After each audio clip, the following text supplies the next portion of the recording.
Now that all the panels have been embroidered, it's time to lay them out and see what patterns I like. So first off, I'm just going to place them in any order, and then I'm going to start shuffling them around. I have a few definite favourites like the post office and the ice cream shop, the pie shop, the church building. So I'm going to start off with bringing these ones to the front and then just working out everything around there. This process took me about a half an hour to work out as I kept changing and switching things around. But once I had the final decision, I made sure I took a photo so that I can remember how it all goes together. I imagine it's going to look like, so I'm just going to keep going forward. If I end up unpicking a bunch of it, I'll let you know. But at this stage, we're just going to continue the same process 14 more times. It's now time to compile these three pieces together. And the way we're going to do that is we're going to start with the bottom one. I'm going to pop them down. And we're going to put our pin in the corner of the grey cotton on the top layer, and then the corner of the grey cotton in the bottom layer. Now we're going to keep our pin at the moment horizontal because we want it, because if we do it like this, it's going to push, now at this stage it'll push one fabric up and one down. So I'm just going to start with, keep them flat, and then we're going to do the other side as well. In the corner, and in the corner. I'm going to stretch it out a little bit this way and find a middle point.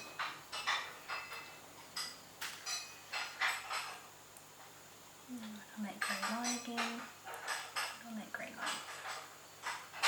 Okay, so now that I've got the outer lines, now that I've got the outer seams lined up, I'm going to grab another pin and use this pin in the opposite direction. So that way our seams should be as close as possible.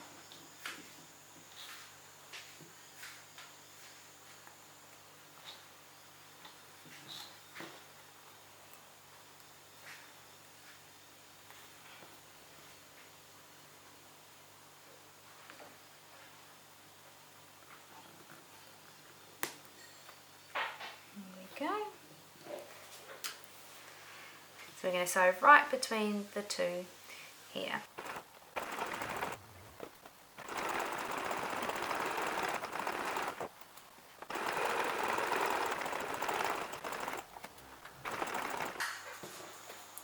Now that I've sewn those two together, I'll do the same process to attach the top triangle.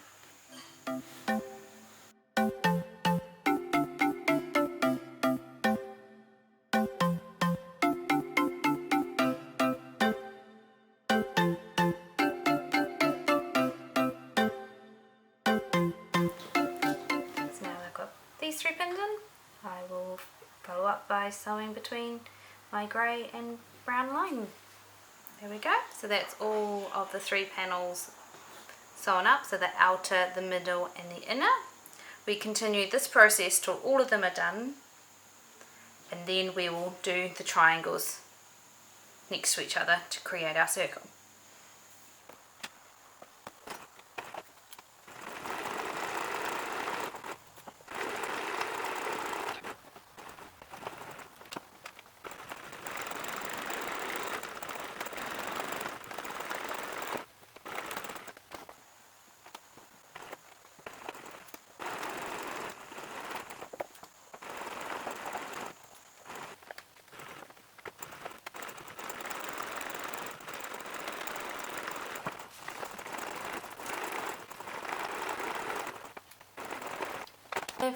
I now have all 15 sewn together as panels. The next step will be to iron these open, that way I don't have as big a seams. The next step is to sew the panels together to start making our circle. I will do this in the same way as I've done the smaller panel, by folding one on top of the other and lining up the seams with pins, edgy corners, and popping them together.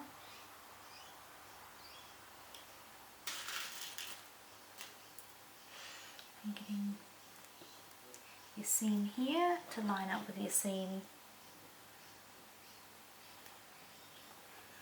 on this side.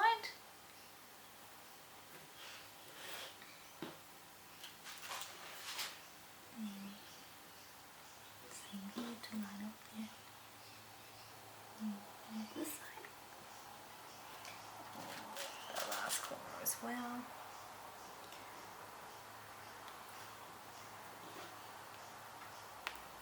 Okay, so getting your points to line up and start putting in pins.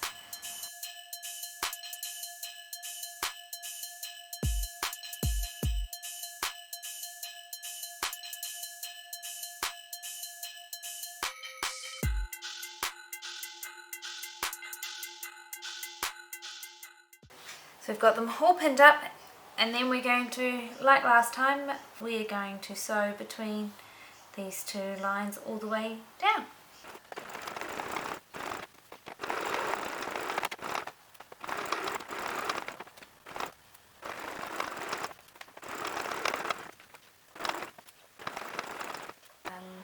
There's those two, and we will continue doing this process until all 15 panels are sewn together. So I realized as I was editing this video that I didn't show you the fabric we used for the outer ring. It took us a little while to go through our fabrics and decide what we were going to do, as originally we had a red and grey fabric that we really wanted to use, but the print on it was just too big and it wasn't going to work. So after going backwards and forwards with all the fabrics in our collection, we actually decided to use the same grey as the background of the shops, which is this one here. We didn't like it just on its own, so we actually added some tulle. This way it made it a little bit lighter than the shop fabric, but it also gave the really cool effect of giving us sparkle fabric all the way around. So when I joined the first set of reindeers to Santa, I did find I had to unpick it and do it a couple of times just to get the alignment of the reins right. Once I kind of had figured out how to get that right on the first one, it was really easy to do the rest. And the main thing I found that was the easiest was I put a pin directly through the reins on each side, and then made sure that between the two lines on the back I sewed exactly between the middle of them, so that it was right where the pin had been sitting. It took a little bit the first one I did. I think I unpicked it 3 times to get it right, but the great thing is it meant that it was so easy to do the rest of them, and they just lined up perfectly. Now that we've got it all sewn together into one piece and it's creating a circle, the next step will be to flip it over. I've clipped the corners of the seams and ironed them all out, taken out some extra threads that I have missed as I was sewing, and next step is to find a backing fabric. Most of them are lined up pretty well actually, and were quite easy to align. There's a couple of mils here or there. I would say where I had the biggest difference is probably the outer skirt, but in general most of them are really well lined up. It wasn't that difficult using the technique I showed to get them aligned. So I have found that a couple of my snowballs are coming undone. I'm going to fix this with just a needle and thread, so I'm just going to use the same thread that I've embroidered with on the machine, and I'm just going to load up a hand needle and go through it a couple of times just to tie that one down. It does seem to be just this one, and I'm sure there was a second one on as well. So, and probably all that is just trimmed the thread a little too close. So you probably can't even see from the camera angle, but you can just see a couple of stitches here from the basting stitches that you did at the beginning. I'm literally just going to unpick the basting stitch. That's the easiest option for any of your stitches that is just showing through. You could leave it, you probably wouldn't even see them. It's just because I've been staring at this for a little bit while I've been videoing. So this is the fabric I'm going to use on the back side of my skirt. I actually bought this fabric at the beginning of this year when all the Christmas stuff that was left went on crazy sales. So I brought the whole roll. So there's like 15 meters of it. So I think that's a smart move to use some of that on the back of it because it's Christmassy and I got it for next to nothing. But I'm going to do mine a little bit different. The pattern says to lay the background fabric out, pin it on, cut it out. I'm going to actually grab my original templates and I'm going to cut 15 wedges again and sew those wedges up and then sew it onto the back. For me, this is a more mathematical, strategic way of doing it because that's how my brain works. First thing I'm going to do is, if you remember earlier in my videos, I had made myself templates for the embroidery panels that I cut out. So I'm going to use those same embroidery panels, but this time I am going to fold back the seam allowance and join them together to give me one piece. Now when I made these templates, I had a 3/4 of an inch seam allowance on the sides. So I do need to remember when I sew my wedges together to give myself a 3/4 of an inch seam allowance. I'm going to cut 15 of this full wedge out and then sew them together. As my fabric is on a huge roll, I've cut a bit off so that we can get started. First step I've done is just folded it in half so I can cut 2 out at a time. I am basically going to cut one this way and then I'll take the next cut that way. So forth all the way across the fabric.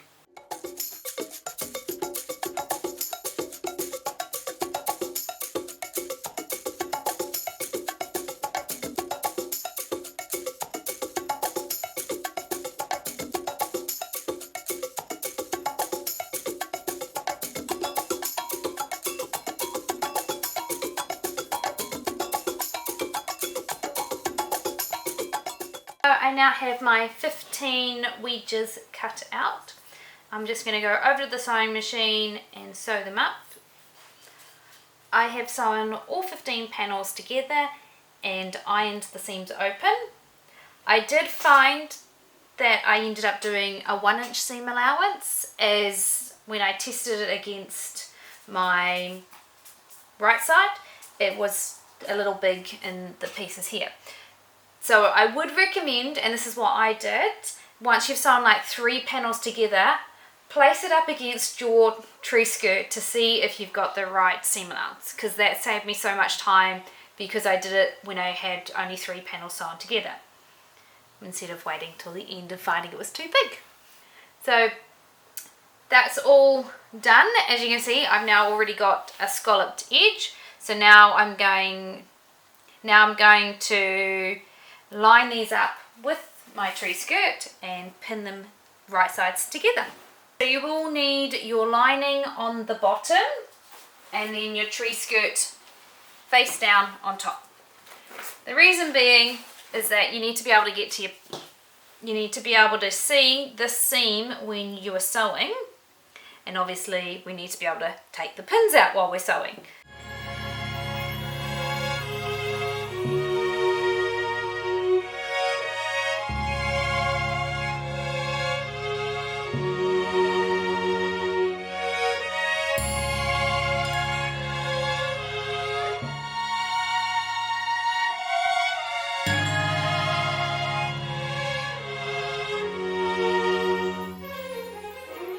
We're going to sew between the 2 lines all the way down the center and around.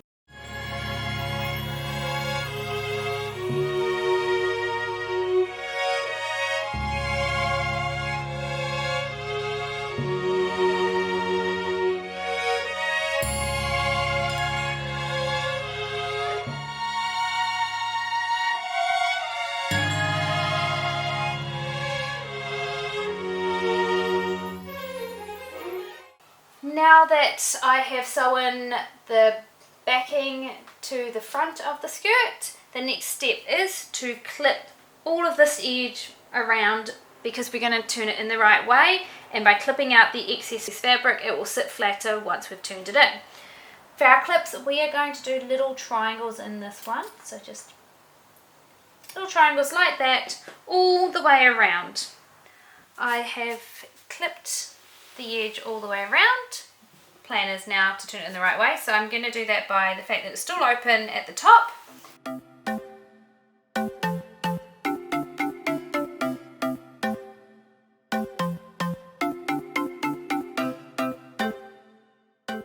I've just turned it in the right way, and as I was looking at it, I noticed that you've got a little bit of backing fabric coming around. Normally you would iron this so that it's clean and crisp, but I'm really liking just this little bit of trim there. So I'm thinking as I iron it, I'm just going to give it a nice sort of a tiny little piece there all the way around. Then I will follow that by doing my stitch in the ditch. The pattern gets you to use bias binding to do this part. I've actually found a piece of ribbon. I've ironed it in half and I'm going to clip it on and give that a go. Alright, I'm going to try and see if I can do this filming, but basically what I'm going to try and do is sort of straighten out the next panel and then put the ribbon on each side of it, pull it in and then give it another clip, and then I'm going to just curve it and then do the next panel. It's a bit fiddly than you would think it would be, but I think the more you clip it, the better you're going to have with getting this. And I don't have as much bench space today because we've packed it's late at night, so we've packed everything away. So I've done a bit of an overkill with the clips, but hopefully that will keep it reasonably in place so that I can sew it up. It is a bit difficult, this part. I put a lot of clips in, but I felt that that was probably the easiest way to get it nicely on here.